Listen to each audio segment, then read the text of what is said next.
Hey, in this video, I'll show you how to get the teleport filter effect on TikTok. It's a quick and easy tutorial, so make sure you give this video a like, subscribe if you're new, and also comment down below if you have any questions whatsoever. So what you want to do is go on TikTok, click the plus sign in, the plus button as you would normally, and from there you want to go on the left, click on effect, and click this orange yellowish effect with the stars, and then you gotta make sure that your body is within the frame and you select some random image, for example this one. So here is how it works. Whenever you put your hand like this, it will actually teleport you. Let me show you.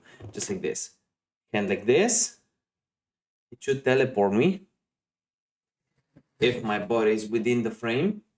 Here it is again. Because of my mic, it's a little bit harder for it. So this is how we do it. If this video helped you out, give it a like. If you have any questions, comment them down below. See you in the next video. Bye.